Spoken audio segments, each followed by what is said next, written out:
नमस्कार. मी शैलेंद्र भुवन बोर्डे, राहणार चाललेल्या मुगारपेठ सातारा. मी दिव्यांग प्रेरणा सामाजिक संस्थेचा उपाध्यक्ष आहे. गेली 8 वर्ष झालं मी हा कॅलेंडरचा व्यवसाय करत आहे. मी महालक्ष्मी काल आनंदी वास्तू काल महालक्ष्मी सगळे प्रकारचे कॅलेंडर रिटेलमध्ये होलसेलमध्ये देतो. तर मी गेले तरी जनतेचा मला भरपूर प्रतिसाद मिळत आहे. तरी मला जनतेने भरपूर सहकार्य करावे आणि मी जनतेसाठी असंच सेवा करत राहील आणि पुन्हा सर्वांना मार्गदर्शन सुद्धा करत राहील आणि माझा आदर्श सर्व दिव्यांगाने घ्यावा हीच माझी नम्र विनंती आहे. धन्यवाद.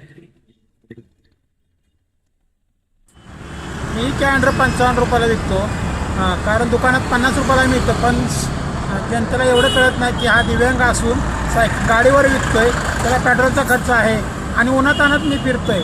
त्यासाठी मी 5 रुपये जास्त जनतेकडे घेतो. त्यासाठी पण जनता विचार करत नाही की याला उन्हातानात फिरायला लागतो. दुकानवाले भरपूर कमवतात, पण आराम बसतात, पंख्याखाली बसतात, तेव्हा ते 50 रुपये देतात. पण मला उन्हातानात फिरायला लागतंय, त्याचं कष्ट आहे, त्या पेट्रोल खर्च आहे. 200 रुपये रोजचे मला पेट्रोलला जातात, त्याला मला भांडवल पडत नाही. धन्यवाद.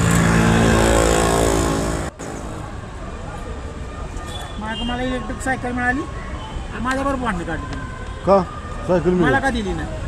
आता तुझ्याकडे आहे की म्हणून मला